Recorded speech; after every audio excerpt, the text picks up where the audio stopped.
Gente, dia 31 de julho, aconteceu um evento muito especial para todos nós. Quem lembra? Isso, muito bem. O que é, gente? Aniversário da igreja. Quantos anos? 122 anos da IPI do Brasil, né? Eu particularmente acho que eu sou quarta geração de crentes na IPI do Brasil, né? Então, eu louvo a Deus muito por essa igreja. É uma igreja muito abençoada, sempre foi muito centrada na palavra de Deus. Como toda e qualquer igreja, a IPI não é perfeita, mas me fala uma igreja que seja. Nenhuma é, porque toda igreja é feita de gente, e gente, né? Gente não é perfeito. Nós somos aperfeiçoados dia após dia no amor do Senhor. Amém, gente? Mas muitas vezes as imperfeições da igreja acabam um pouco assim que frustrando a gente. Quem aqui nunca teve um problema numa igreja? Não precisa levantar a mão, não. Até acho que ninguém vai levantar mesmo, né? Todos nós, um dia a mais, um dia a menos, em algum momento na vida, tivemos algum problema com alguém na igreja, né? Sofremos. Eu mesmo sofri muito. Eu sofri antes de ser pastor, e eu sofri depois, agora que eu sou pastor, né? Porque nós que somos pessoas, nós não somos fáceis não, né? Você tem que falar assim, eu não sou fácil. Né, gente? Sim ou não? Então, faz assim com a cabeça então, porque é isso mesmo. Né? À medida que às vezes a gente é ferido, a gente também fere. Isso já não é uma coisa só de igreja. Família é assim. Trabalho é assim. Relações humanas são assim. Agora, tem um detalhe assim que eu fico às vezes até pasmo, né? Muitas vezes a gente é machucado na família, mas está sempre com a família. Às vezes a gente é machucado no trabalho, no serviço, mas a gente está sempre ali trabalhando. É ou não é, gente? Mas quando a gente é machucado na igreja, qual é a primeira coisa que muitos pensam? Ah, vou sair da igreja. Gente, por quê? É sério? Não, ninguém mencionou nada, tá, gente? Eu estou só conversando mesmo.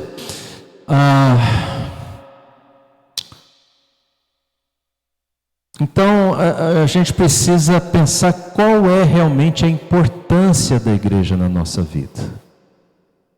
Será que a igreja é tão importante ao ponto de eu ter esse compromisso todo que o pastor fala domingo após domingo?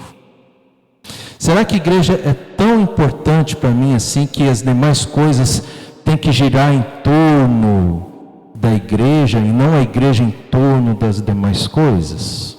Como que funciona isso? Como é que Deus fez funcionar esse negócio chamado igreja? E quando eu falo negócio, não estou falando de comércio, né? Eu estou falando de essa coisa estranha que a gente gosta, ama, se apaixona, acaba desgostando, sofre, se alegra. Uma combinação de vários sentimentos que a gente tem. Então eu queria conversar um pouquinho com você sobre a importância da igreja na minha vida, na sua vida. E por base eu quero ter aquele texto que eu passei para você de quinta para sexta. Toda sexta-feira eu passo um texto de oração para os irmãos, porque sexta-feira é o dia do nosso relógio de oração, e sempre mando uma devocional. Todo mundo aqui recebe? Sim, 6 oram, né? Então tá, é importante isso, né? A gente não faz de graça, não faz à toa, né? A gente faz com um propósito, que é abençoar a vida dos irmãos. E lá no texto dessa semana, até porque quinta foi dia 31, né? Eu falei mais ou menos o que é a igreja, né? Que precisa ser uma maternidade da fé. Quando alguém recebe Jesus como Senhor e Salvador da sua vida, tem que ser acolhido por nós. É uma família da fé, ninguém é órfão, a igreja não é orfanato, é uma família da fé, nós somos corpo de Cristo. Mas eu queria hoje trabalhar só duas figuras, que é a igreja como escola da vida e a igreja como uma agência missionária. Só para nós entendermos a importância da igreja na nossa vida. Você lembra no texto que eu deixei lá para você? Primeira vez que a gente lê a palavra igreja, quem está falando igreja é o Senhor Jesus, quando ele fala a minha igreja. Então, primeira coisa, gente, igreja não é criação de homens. Igreja é algo que pertence a Jesus. Por isso que na Bíblia, uma das figuras da igreja é ser o corpo de Cristo na terra. E é uma verdade, né?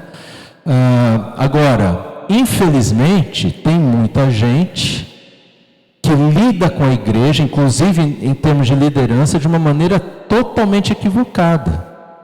E quando você vê pessoas liderando a igreja de uma forma equivocada, a gente, desgosta mesmo. É difícil a gente aceitar certas coisas que a gente vê, por exemplo, nas mídias sociais, né? Algumas coisas que não condizem com a palavra de Deus. É claro, a gente fica chocado. Mas nós temos que ter esse compromisso de fazer com que a igreja seja mais bíblica possível. E dentro disso eu queria conversar com você usando 3 textos bíblicos. O primeiro está lá em Hebreus, capítulo 5, de 11 a 14. E nós vamos ver nesses 2 primeiros textos que a igreja ela é uma escola para a vida. Todo mundo achou? Hebreus 5, de 11 a 14. Olha o que diz a palavra de Deus.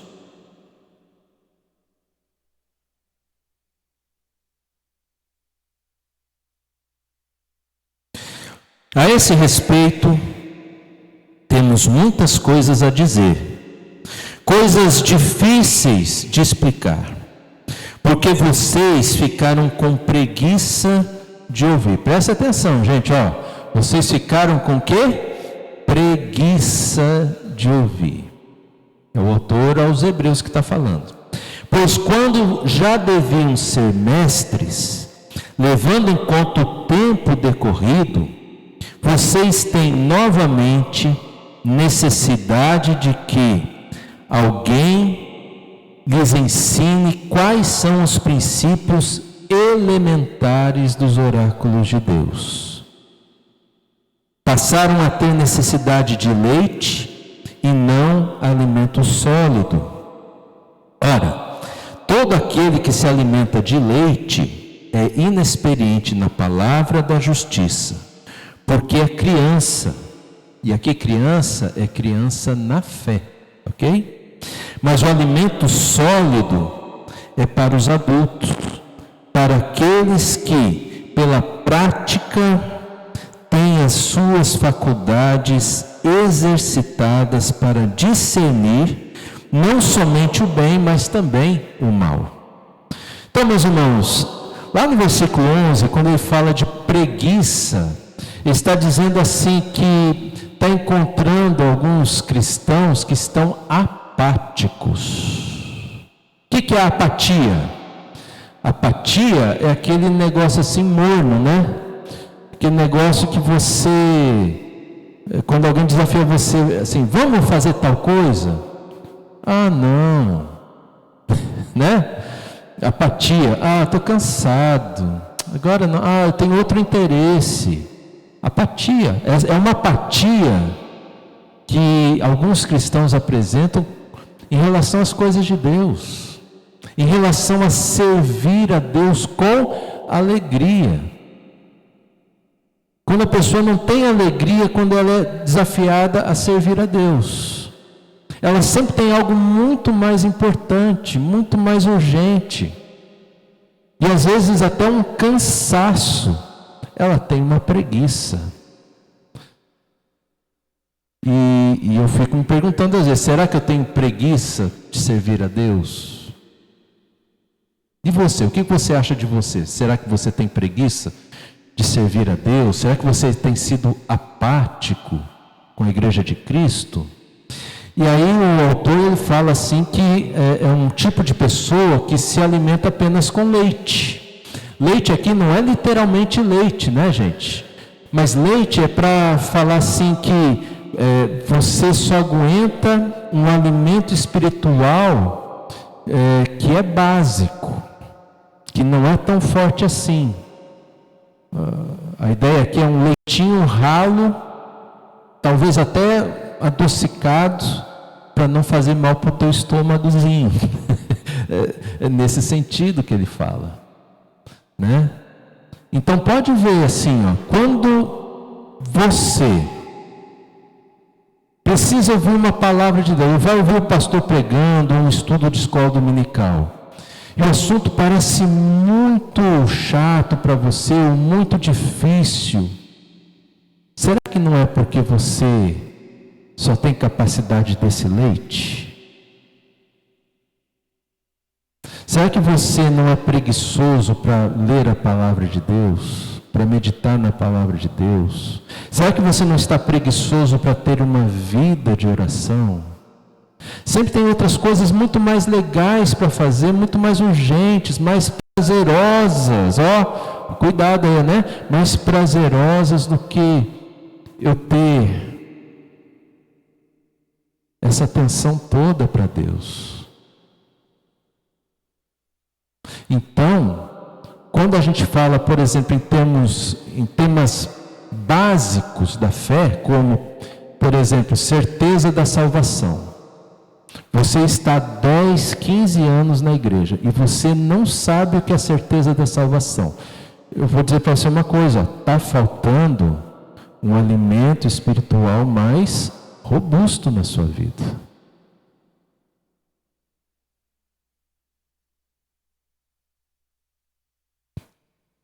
É só um exemplo, né? Quando você tem essa postura assim, pastor, crente pode fazer tal coisa? Quando você pensa assim, em termos de pode e não pode, isso é sinal que você tem se alimentado de um alimento espiritual muito frágil, muito fraco, um leite espiritual. Porque depois de 3 anos de conversão, meus irmãos, todos nós deveríamos saber o que podemos e não podemos fazer. Amém, gente? E se depois desse pequeno prazo de tempo você não sabe, é porque você não está cuidando da sua vida espiritual como deveria cuidar. Essa é uma verdade, né? E aí nós nos tornamos criança, ou seja, imaturos na fé. E a característica de uma criança imatura é que ela sempre precisa de um tutor para ela saber o que deve e o que não deve fazer.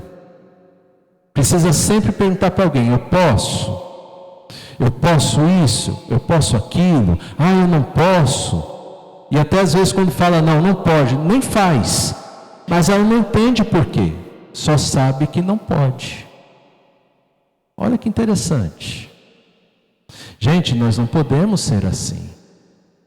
Nós precisamos crescer, né? Na palavra de Deus, na palavra da justiça, no ensino da retidão.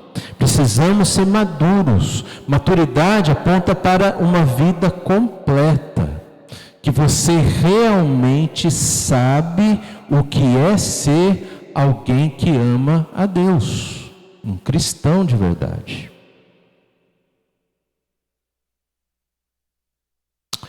Então o autor aos Hebreus, ele faz esse primeiro comentário aqui com a gente, né? Cuidado cuidado. Às vezes as nossas faculdades, os nossos sentidos, a nossa percepção, o nosso saber espiritual não está sendo bem treinado, não está sendo bem exercitado. E eu não consigo discernir na minha vida o que convém e o que não convém. Quando você se afasta da igreja, isso aqui fica muito mais sério. Porque na igreja é que você vai ouvir a palavra de Deus. Na igreja é que você vai experimentar a palavra de Deus. E através da igreja é que você vai ter força, capacitação para exercer tudo aquilo que a gente vê na palavra de Deus na nossa vida. Amém, meus irmãos? Mas sem a igreja, você não consegue ver isso.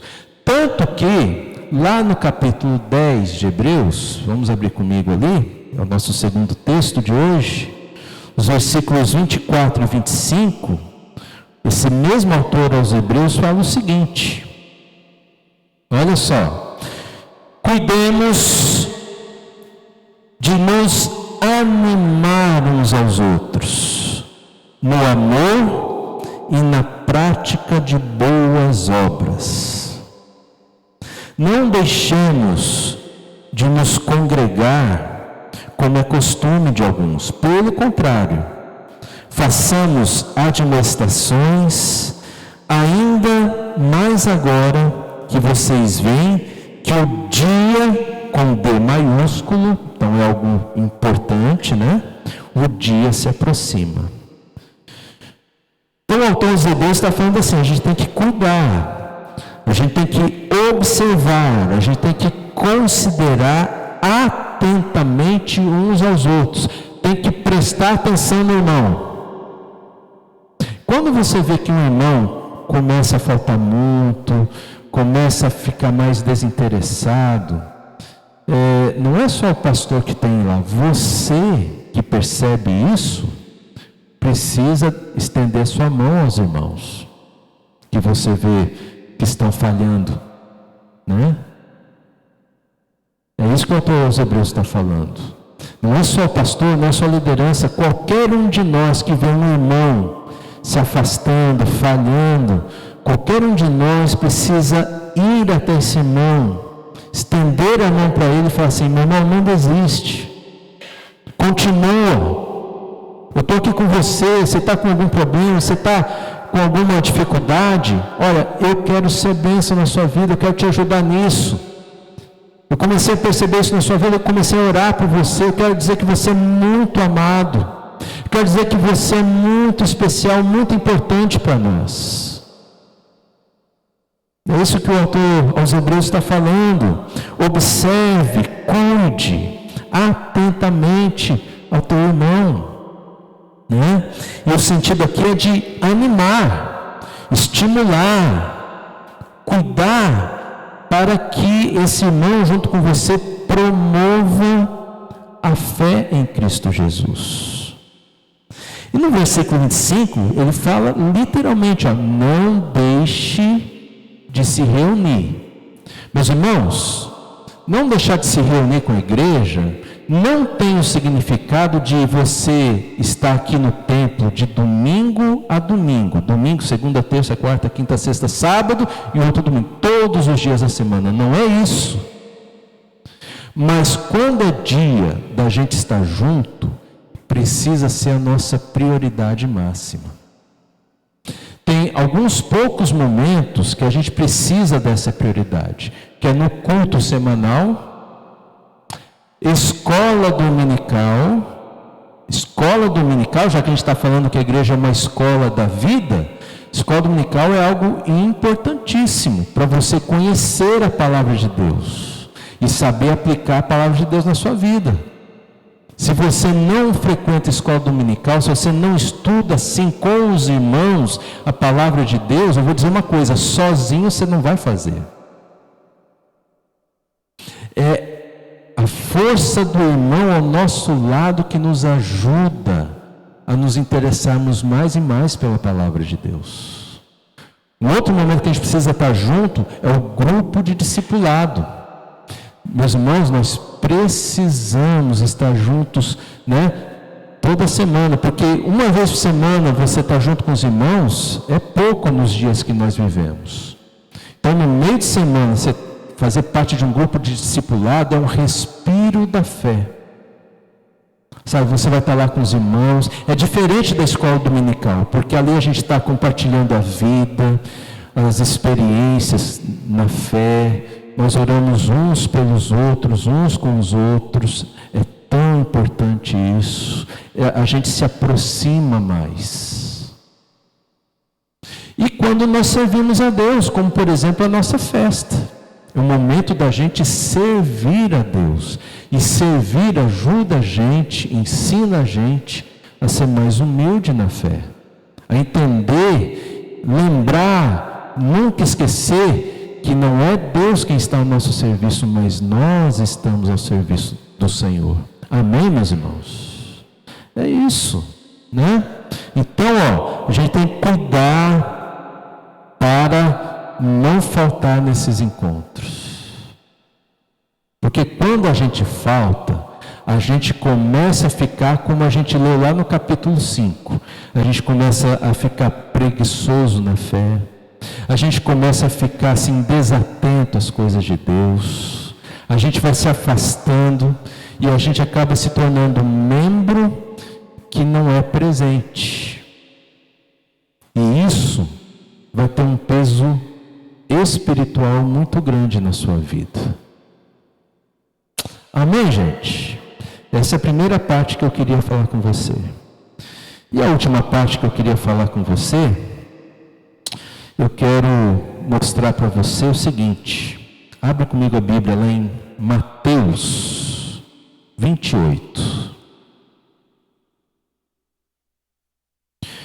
Por que a igreja é uma escola da fé? Porque a igreja nos ensina, nos prepara, nos fortalece para algo mais que para o qual Jesus nos chama, que é a missão de Jesus na terra. Vamos ler do 18 ao 20. Jesus, aproximando-se, falou-lhes dizendo: toda autoridade me foi dada no céu e na terra. Portanto, vão. Na sua Bíblia deve estar ide, né? Não é a melhor tradução. Depois vou explicar por quê. Portanto, vão e façam discípulos de todas as nações, batizando-os em nome do Pai, do Filho e do Espírito Santo, ensinando-os a guardar todas as coisas que eu tenho ordenado a vocês. E eis que estou com vocês todos os dias até o fim dos tempos. Gente, uma das principais palavras aqui é a palavra de Jesus no versículo 18, quando ele diz: toda autoridade. Quanto que é toda autoridade, gente? Quanto por cento que é? 100%. Sobrou alguma porcentagem de autoridade para alguém? Toda ela é de Jesus. Então tudo que Jesus vai falar nesses próximos versículos tem a ver com a autoridade dele. Então, se Jesus está falando a partir da sua autoridade, Jesus não está fazendo um pedido. Jesus não está pedindo um favor. Jesus está ordenando, é uma ordem. E essa ordem, nós que amamos Jesus, precisamos cumprir essa ordem com toda a nossa força. Mas só podemos cumprir essa ordem se nós estivermos realmente vivendo a igreja dentro desse conceito da igreja ser uma escola para a nossa vida. Se estivermos nos fortalecendo na fé mutuamente, se estivermos aprendendo a palavra de Deus, se estivermos aprendendo a viver a nossa vida para a glória de Deus. Muitas vezes nós não fazemos a missão que Jesus espera que a gente faça, porque a gente não cresce na palavra. E a gente fica com medo mesmo Como é que eu vou fazer um discípulo aqui se eu não sei nem como vou fazer isso? Como é que eu vou aprender a fazer um discípulo? Você tem que estar presente nos cultos, escola dominical, grupo de discipulado. É ali que a gente aprende, né? A igreja é essa escola da vida.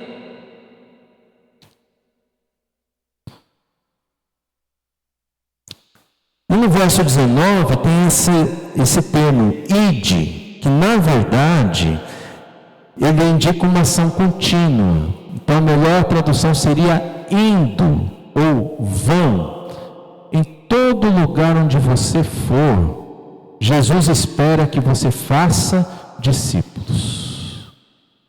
Por exemplo, saindo daqui hoje, onde é que você vai? Quem vai para o restaurante? Quem está bom aí para convidar nós para ir para o restaurante, você pagar tudo para nós? Quem vai? Ninguém, né? Vocês são espertos, hein? Não deu certo não, Jefferson. Tentei, mas está tudo certo. Gente, para onde você vai? Você vai para a tua casa? Então, se a tua casa é um lugar de você ir, na sua casa você precisa fazer discípulos. Amém, gente? Pais, vocês têm que discipular seus filhos. Filhos, se seus pais não são cristãos, discipula eles. Gente, onde você vai durante a semana? Quem vai trabalhar durante a semana? Quem tem a bênção do trabalho aí? Deixa eu ver. Ótimo. Você sabe que o principal objetivo pelo qual Deus te deu esse trabalho não é para você ganhar dinheiro, né? Embora faça parte das bênçãos de Deus na sua vida. Não é uma bênção ganhar dinheiro de cada dia, pão nosso de cada dia? É bênção, a gente ora por isso e está certo. Mas o principal objetivo de Deus, o que Deus mais espera de você é que no seu trabalho, você faça discípulos de Jesus. É ordem. Amém, gente? Quem vai na academia? Vai levantar, tem que evangelizar os pesos lá, né? Os instrutores, tem que levar os instrutores para ser discípulo de Jesus.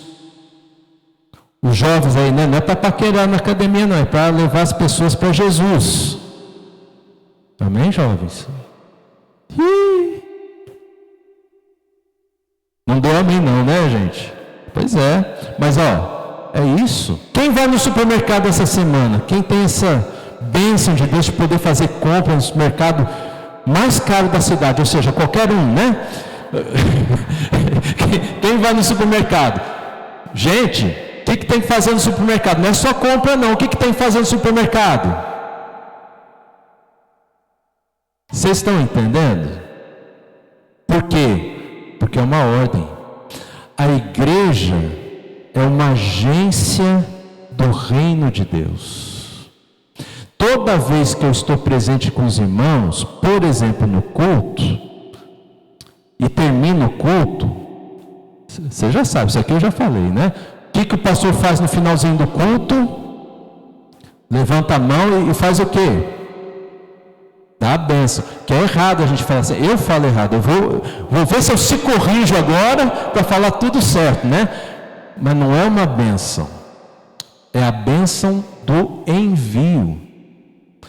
Todos nós somos enviados, com base aqui em Mateus 28, para onde nós formos, fazermos discípulos de Jesus.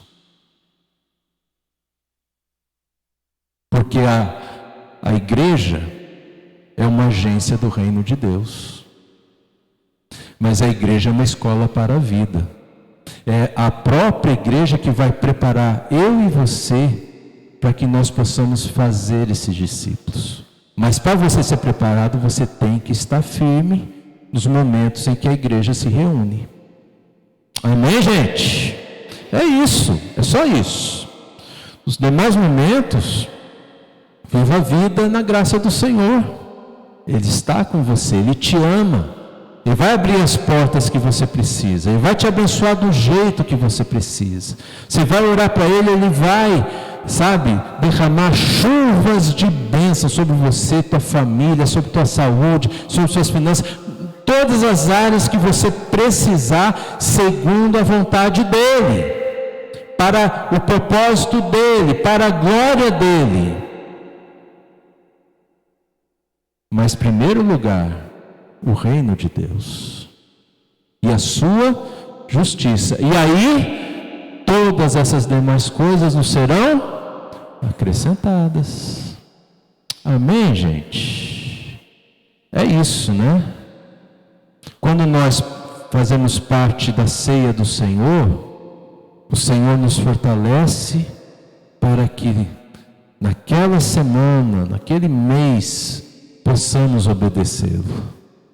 E Ele dá essa bênção a quem o obedece. Eis que estou com vocês todos os dias. Quantos dias? Todos, até o final dos tempos. Mas o contexto dele estar conosco todos os dias é a nossa obediência a fazer discípulos.